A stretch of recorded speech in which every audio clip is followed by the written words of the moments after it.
কালি Facebook লাইভত 1 ঘণ্টা মই কৈছোঁ আৰু যদি কিবা ক'ব লাগে মই ফেচবুকৰ জৰিয়তে ক'ম কাৰণ সাংবাদিকসকলৰ আগত কথা ক'লে সিলেক্টেড পৰ্চন এটা কাটি তুলি দিয়ে ফলত দেশত বেয়া পৰিৱেশো সৃষ্টি হ'ব পাৰে সেইকাৰণে এই ঘটনাটোৰ সম্পৰ্কত মই যি ক'ব লাগে ফেচবুকৰ জৰিয়তে ক'ম যাতে গোটেই অসমৰ মানুহে কথাখিনি একেলগে শুনিব পাৰে মই একোৱে নকওঁ এই বিষয়ত আপোনালোকক ক'ব লাগিলে আপোনালোকে সোধা প্ৰশ্নখিনি মই বুজি ল'ম উত্তৰখিনি কিন্তু মই ফেচবুকৰ জৰিয়তে দিম যাতে সকলোৱে একে কথা শুনিব পাৰে একে কথা বুজিব পাৰে নহ'লে এটা টিভি এটা কাটিব এটা টিভি এটা কাটিব আৰু পৰিৱেশটো বেয়া হোৱাৰ সম্ভাৱনা থাকে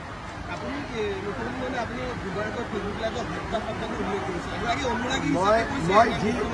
ফেচবুক লাইভত মই যি কৈছোঁ সেইটোৱে আৰু এইটোৰো উত্তৰ যদি কিবা দিব লাগে মই ফেচবুক লাইভতে দিম ঠিক আছে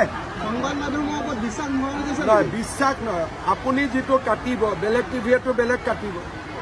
দেশৰ জটিল পৰিৱেশত কমিউনিকেশ্যনৰ ছিষ্টেমটো বেলেগ হ'ব লাগে ৰাইজৰ লগত ডাইৰেক্ট হ'ব লাগে দেশত যেতিয়া জটিল পৰিৱেশ থাকে